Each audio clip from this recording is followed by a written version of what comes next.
This trumpeter is playing a hymn to the Blessed Virgin Mary, announcing to the world that Poland still lives, and still lives its Christian faith. Through many centuries, Poland has both thrived as an empire and survived under foreign domination and tyrannical rule. This is the story of one Polish Jesuit school founded in the time of empire, suppressed in the time of foreign domination, and closed under Nazi tyranny, but returning to life today because of the Christian faith of the people of Poland. This is the story of a school that was lost to war and government-sponsored oppression, but now is being refounded. But this is not merely a story about education. This is a story of strength of character and the liveliness of faith of the people of Poland.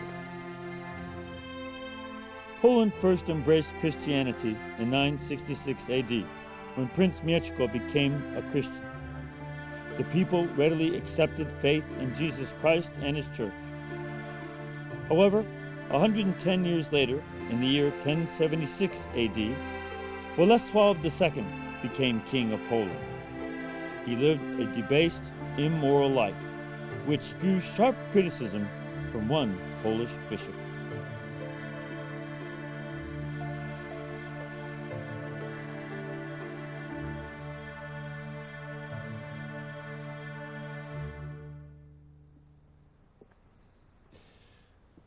We're taking a look at a statue of Saint Stanislaus, who was a bishop in Poland in the 11th century.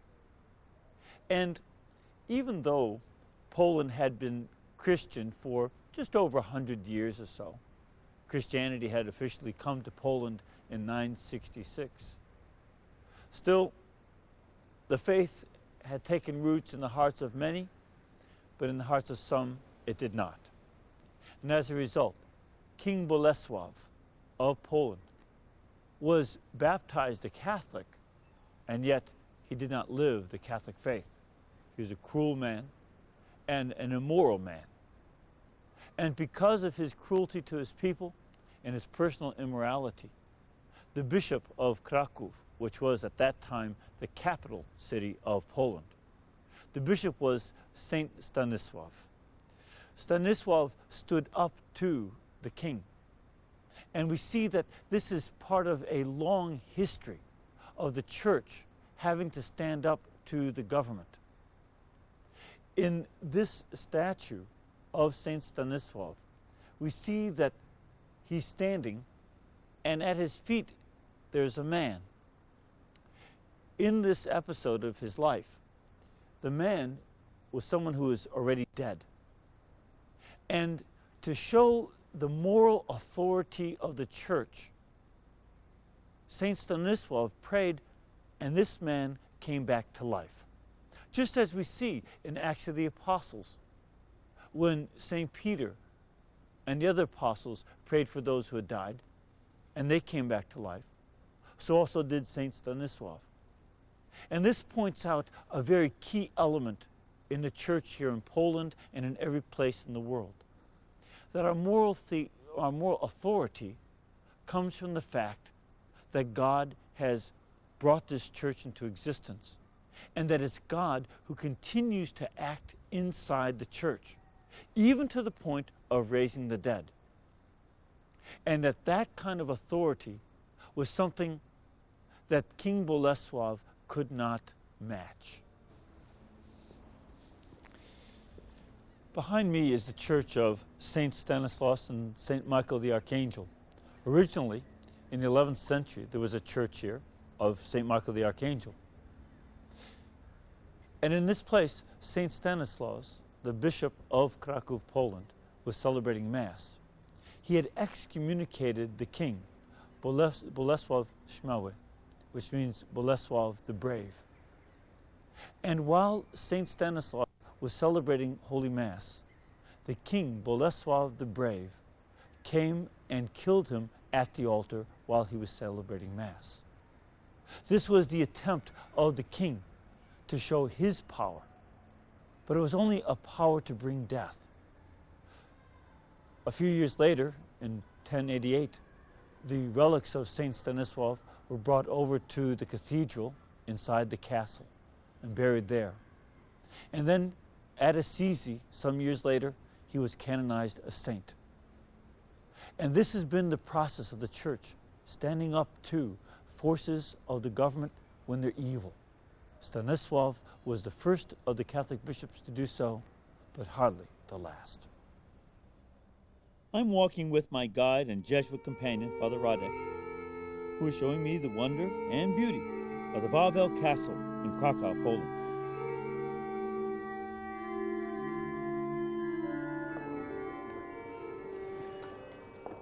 I'm sitting in the very pew where the young student Karol Wojtyła would typically come here to pray. He mentions in his journals that he would pray in this spot before the tomb of Saint Stanislav, the Bishop of Kraków. And praying here during the time of the Nazi occupation would certainly inspire him to understand what it means for the leader of the church to stand up against an evil government.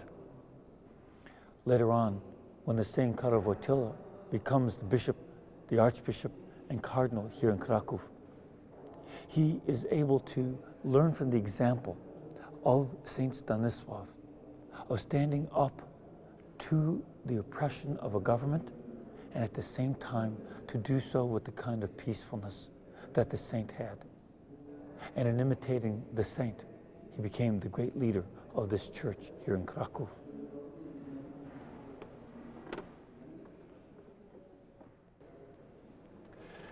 I'm standing in front of the tomb of Saint Stanislav, the Bishop of Kraków. He's buried here inside the Cathedral of Kraków. And one of the things that's interesting is that after this cathedral was built, the kings of Poland were buried here. However, the King Bolesław Śmiały, the Bolesław the Brave, was not buried here. As a matter of fact, he was banned from the country after having murdered Saint Stanislav. Well, Saint Stanislav is buried here at the altar which is considered the most important altar in Poland. This is a center for the nation. The king who did the violence could not be a center for the nation. But this saint who prayed and the saint who was martyred for the sake of righteousness and justice for the people, he does become a great center. And this is one of the great lessons that we learn from the struggle between the church and the state, that the church remains that center because it leads us to Christ, while the government that oppresses eventually has to be dismissed.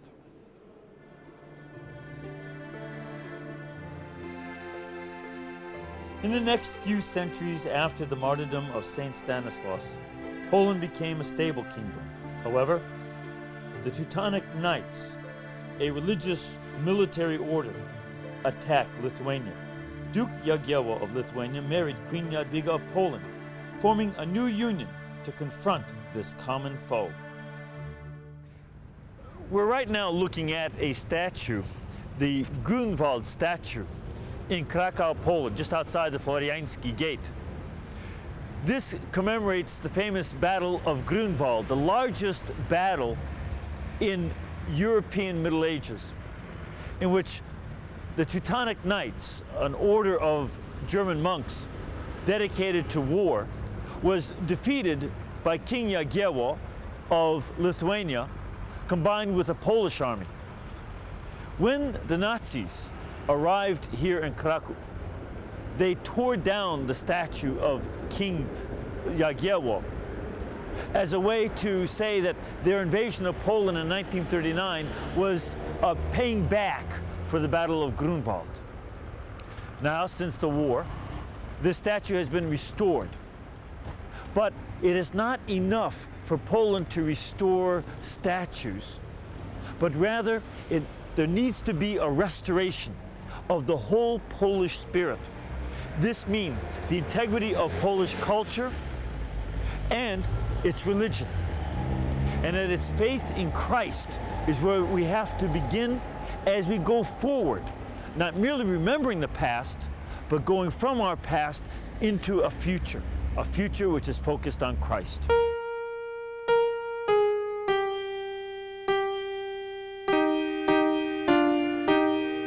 Though far from the centers of the Renaissance and Reformation, Poland was influenced by both in the tumultuous 16th century.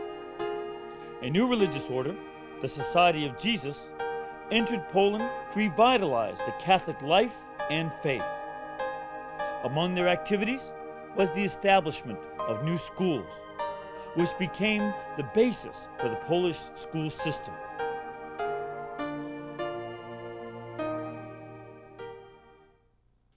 Nazywam się Ludwik Grzebień. My name is Ludwik Grzebień. I've been a Jesuit since 1956 with a degree in history, and I am an historian teaching history at the university faculty. Well, it is very useful and important to know the Jesuit history, both in the context of our school and of our Jesuit identity in a universal sense. Jesuits came to Poland in 1564. The very first college was founded in Brunsberg, or known in Polish as Braniewo. Education and the formation of schools were the first jobs of Jesuits. The goal was to stop the massive immigration of Polish students who were looking to go to Germany and France and England to study. The Jesuits wanted to have a place for Polish young men to study in their own nation.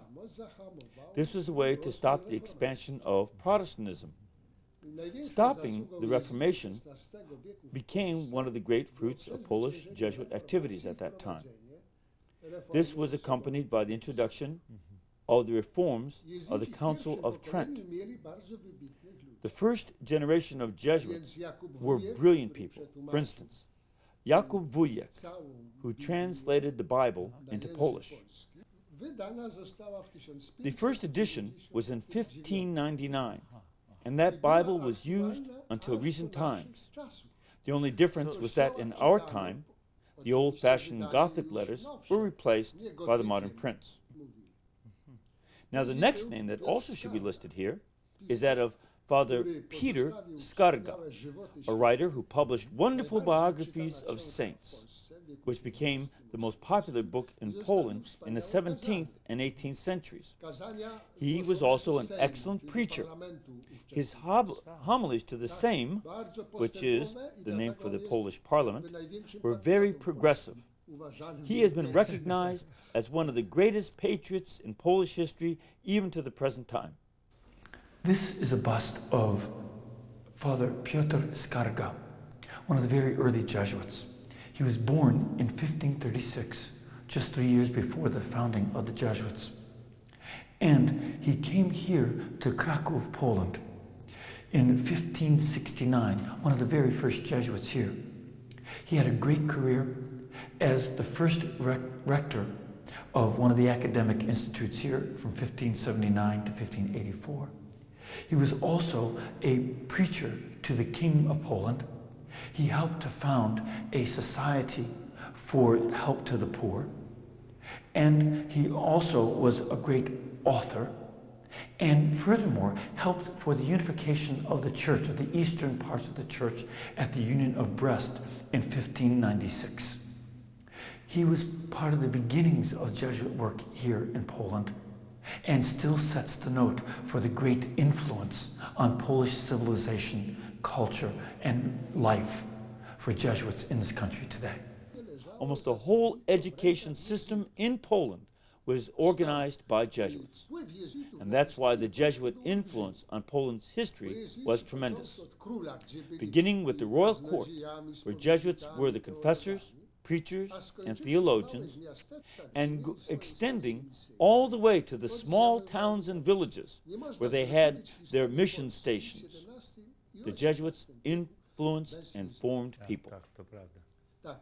So it is impossible to understand the history of Poland in the 17th and 18th centuries without considering the role of the Jesuits. I'm in the library of the Ignatianum, a Jesuit school here in Kraków, Poland. And this is an amazing library. As we go through, we can begin to see stack after stack of very old books, especially old by the standards of the United States. And this is important because we see in such an old library that the Jesuits have preserved the traditions of the past, of different kinds of pasts, in fact, and helped to make this connection with the present. So, for instance, we have here a book that just astounds me to have a copy of. Ludolphus of Saxony, The Life of Jesus Christ. This was the book that St. Ignatius of Loyola read. And by reading this book during a 2-year recuperation period, was converted to Christ in a serious and personal way, and followed Christ, and eventually this led to him founding the Society of Jesus. And they've got this particular edition from 1572. While down below is an old edition of Robert Bellarmine's Controversies. I'm even afraid to pick it up. Robert Bellarmine wrote these Controversies, and it's a compilation of his notes on defending the faith. And this particular one goes back to 1593. The preservation of these old books, first edition of St. Robert Bellarmine, helps to connect the past to the present. And the Jesuits have not only been faithful in that, but they're also faithful in taking us from this present into the future. That is the goal of their education of the young here in Poland. The education system that the Jesuits established in Poland flourished. Secondary schools and universities spread across Poland. One such school was in the town of Nowym Sączu, southeast of Kraków. This school continued the tradition of classical learning for which the Jesuits are famous.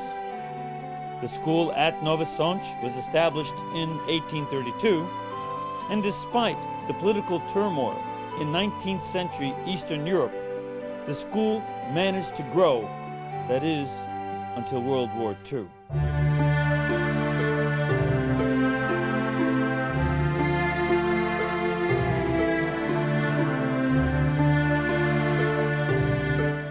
The destruction that the Nazis brought to Poland was tragic in many ways. It caught many people by surprise, but it did not stop the Poles from putting up a fight.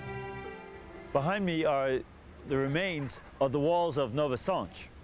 They had stayed there until January 1945. Within these walls and within the old castle that was here, the Germans had stored large amounts of explosives. They were planning to use them to blow up the entire town of Nowym Sączu and level it. And as the Russian troops began to approach, they were making their plans and going ahead with them. However, the partisans of the Polish people came here, and before the Germans could use their explosives, the partisans blew them all up, thereby destroying most of the local castle. So they sacrificed the castle that would be destroyed anyway, in order to save the rest of the city from destruction by the Nazis.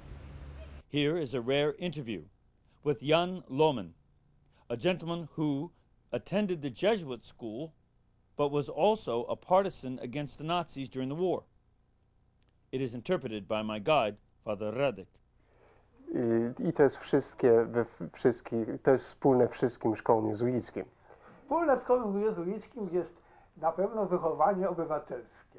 Obywatelskie, o którym się zupełnie dziś zapomina, że człowiek w kraju ma być obywatelem tego kraju. What is good in the Jesuit school is that they educate people to be good citizens. And this is what we are forgetting at the moment, right now, to be good citizens. Tak, i nauczono nas jakiejś dyscypliny wewnętrznej, jakiegoś poczucia ładu, takiej, powiedziałbym, że nawet dzielności, jakiegoś stosunku męskiego do przygotowano nas do wojny w jakiś sposób, powiedziałbym. And we learn the sense of duty, the sense of order, and this is why I was able to fight in the Second World War because of the Jesuits. Także jak ja byłem już potem w 1943, poszedłem do partyzantki, to ja wiedziałem, co to jest ojczyzna, wiedziałem, co to jest Polska, wiedziałem, co to są wartości pewne, których broniliśmy. And when I joined the partisans in 1943, I knew how to do it. I was prepared. Tak. No bo nasza historia, wiadomo, jest tragiczna. Our Polish history is so complicated, and this is what I Ale w jakiś sposób jezuici Chylów przygotował do tej postawy jakiejś patriotycznej. And the Jesuits, they prepare us to have a good attitude, this citizenship attitude. And patriotism. This very area where we're walking is the area of the Jewish ghetto. When the castle was blown up, of course, the local houses were destroyed too. And all that remains are these trees. But also, over this way is the Jewish synagogue. The synagogue is no longer used as such. It's a museum with one room dedicated to the Jews who used to live here, and then it's used also as the municipal museum. This is one of the sad results, one small part of the great tragedy that occurred to the Jewish people in Poland during World War II and the Nazi occupation. The tragedy begun by the German Blitzkrieg in 1939 continued through the entire Nazi occupation of Poland until 1945. When the war began, Poland had 33 million people. During the war, 6.5 million of them died. Approximately 600,000 of them died in the military. The rest were civilians, nearly 6 million. 50% of these civilians were Christian, 50% were Jewish. The Jewish population had been 3.3 million. By the end of the war, 50 to 70,000 survived.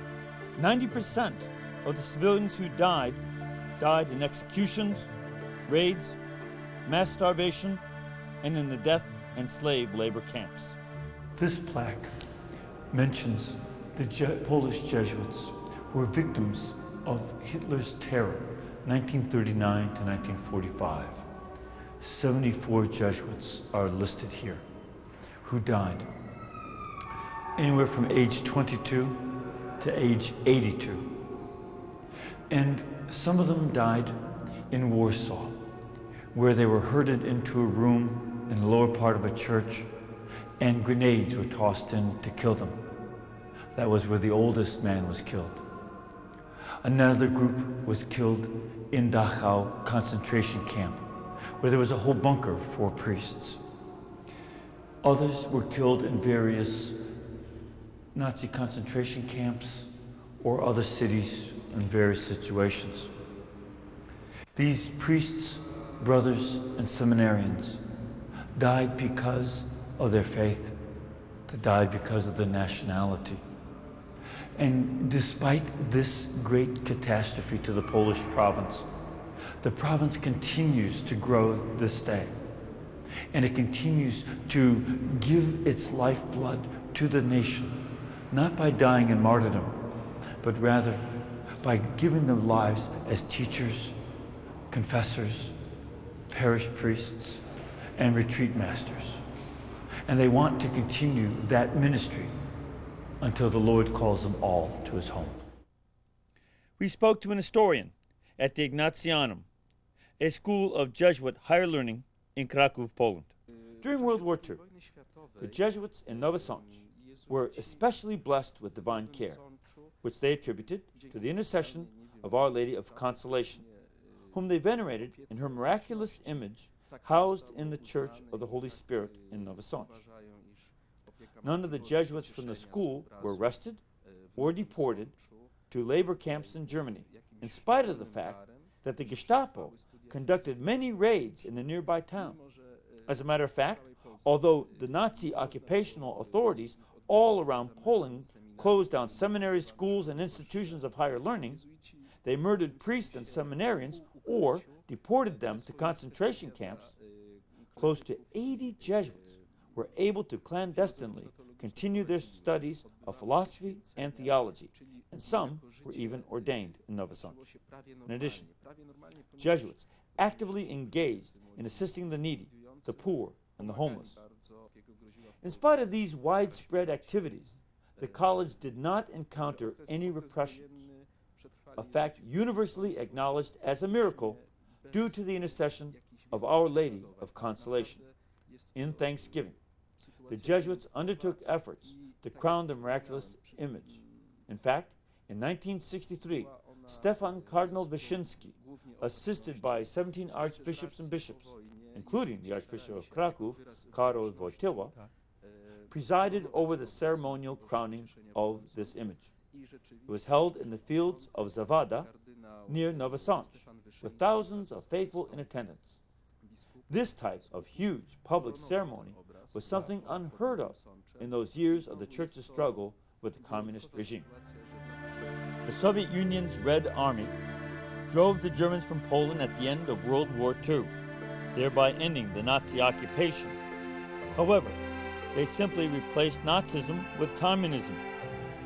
In Nowym Sączu, the Jesuit school was transformed from a Nazi barracks to a state-run hospital for the elderly.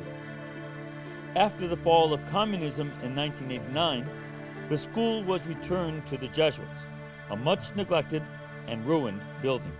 Following the fall of communism, the Jesuits are gradually reestablishing their connections to the educational and formative traditions of this site. First, they regained the old Sodality House, which presently houses a dormitory for secondary school youth. These are children mostly from the vicinity of Nowym Sączu who live here instead of commuting daily to secondary schools in the city. They study here, participate in extracurricular activities such as theater and the like, at the same time receiving formative and spiritual care. Not long ago, the Society of Jesus regained the old convent buildings, which the communist authorities had occupied in the 1950s as a home for the elderly.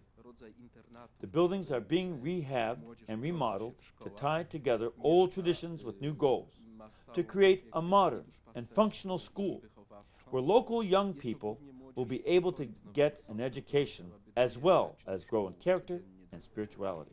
As various workmen have been going through the school and uncovering it so that they can repair the place, they've discovered the original Norbertine monastery walls. You can see the ancient brickwork from the early 15th century, also in the walls that is mixed with bricks and stones. And this had originally been the staircase that went in one direction to the Norbertine Hospital and in the other direction to the Norbertine Church.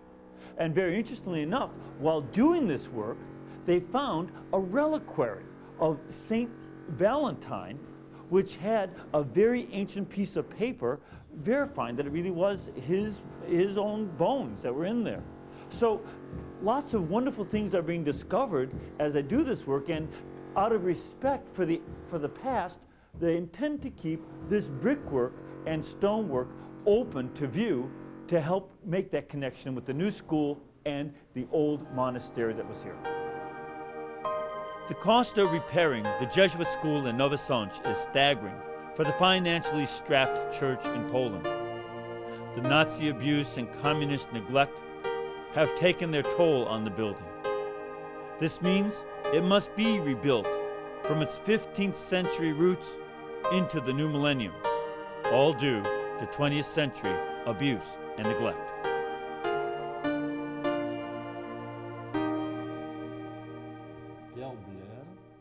I'm convinced that the educational system of Poland is functioning quite well. However, there's a need to open more non-public schools. And for example, in this town of Nowym Sączu, we have a community high school.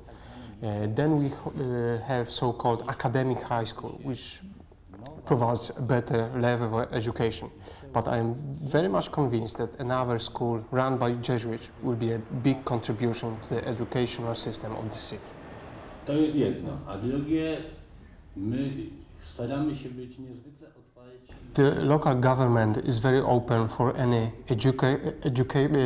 additional educational projects and will support any extra education provided by any school. And I am very convinced that Jesuit offer will be much wider than offer of any public school in the city.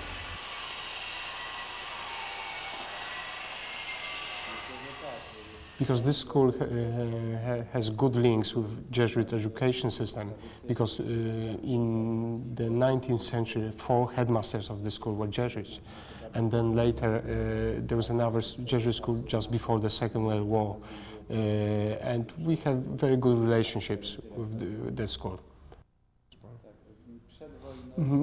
Just before the Second World War, when the Jesuits ran the minor seminary, they didn't have rights to sit Living Cert. Living Cert is a public exam, and they had to come to this very school to sit and to pass their Living Certificate. And we are very happy of that because many young people, from all over Poland would come to this place. And I hope that this will be the situation even right now, when the influence of the Jesuit school will be very, very wide.